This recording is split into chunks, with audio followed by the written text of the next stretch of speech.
Bonjour Christelle. Bonjour Isabelle. C'est vrai qu'on a souvent tendance, enfin dans le langage courant, on se dit toujours il faut plusieurs semaines pour récupérer de notre vie difficile. La première semaine on dort, la deuxième semaine on émerge et la troisième on profite des vacances. Oui. Et en fait il y a des idées reçues derrière tout ça. Absolument, ce sont les conclusions d'une étude passionnante menée par des chercheurs néerlandais et qui vient de montrer qu'en fait 8 jours de vacances ça suffit pour décrocher, pour récupérer. Alors, ils ont même constaté que lorsque l'on prenait 3 semaines de vacances, eh bien, écoutez bien, on perd pas moins de 20 points de QI. Pour vous dire que pour certains, le retour est très difficile.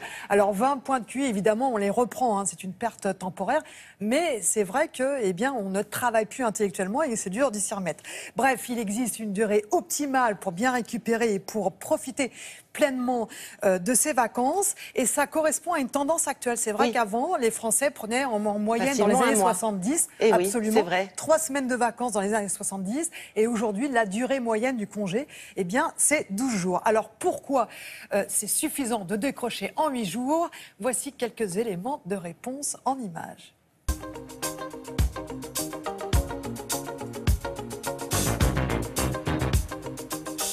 Aujourd'hui, on sait bien que 8 jours de vacances suffisent amplement pour bien récupérer. Pendant longtemps, on pensait que plusieurs semaines de vacances étaient nécessaires pour se rétablir et reprendre de la force, mais maintenant, on sait bien que 8 jours suffisent vraiment amplement.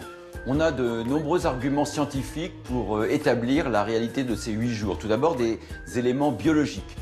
L'hormone de stress, le cortisol, se normalise assez rapidement et en 8 de jours, il est redevenu normal. Le deuxième élément, c'est l'imagerie cérébrale, c'est-à-dire notre cerveau, exploré à travers des techniques, montre qu'il s'apaise et il n'est plus en fonctionnement d'hyperstress au bout de quelques jours de récupération.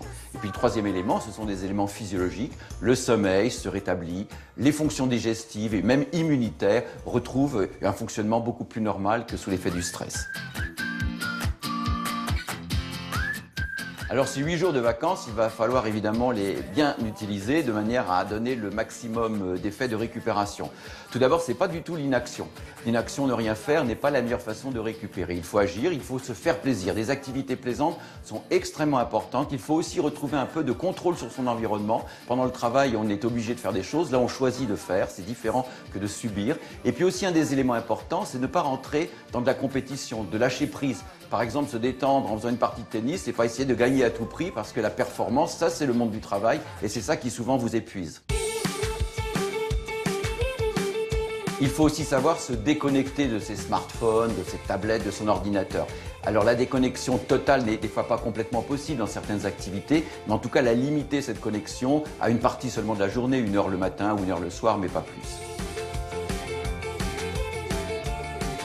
Matériellement, il faut aussi savoir s'organiser avant de partir en vacances, c'est-à-dire se débarrasser de dossiers de manière à ce qu'ils ne vous encombrent pas l'esprit pendant que vous êtes en vacances et de ne pas les retrouver à votre tour avec donc une surcharge de travail qui annulera d'un seul coup le bienfait de ces vacances. Enfin, il va falloir savoir prolonger au-delà de ces 8 jours de vacances les bienfaits de la récupération et psychologiquement, cela va être extrêmement important de se remémorer des moments plaisants, d'activer des émotions positives car on sait bien scientifiquement que les émotions positives sont un formidable antidote au stress du travail. Bon, donc ça tombe bien puisqu'on part plus souvent mais moins longtemps, 8 jours. Durée idéale. Voilà. Et qu'est-ce qu'on fait généralement pendant ces 8 jours? Les Français font principalement de la promenade et de la randonnée. Ça concerne 55% des séjours. Ensuite, baignade et plage. La visite des villes, la visite des sites naturels et le shopping arrivent en 5e position avec 12% des voyages qui sont consacrés au shopping en ville. Et puis si vous avez envie de gérer votre stress au quotidien dans votre travail, je vous envoie la lecture de Le stress au travail de Patrick Légeron aux éditions Odile Jacob pour mieux gérer le retour.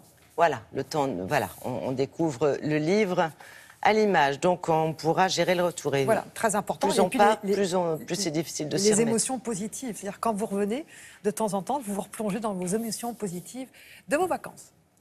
Merci, tout de suite, c'est la météo avec Patricia Charbonnier.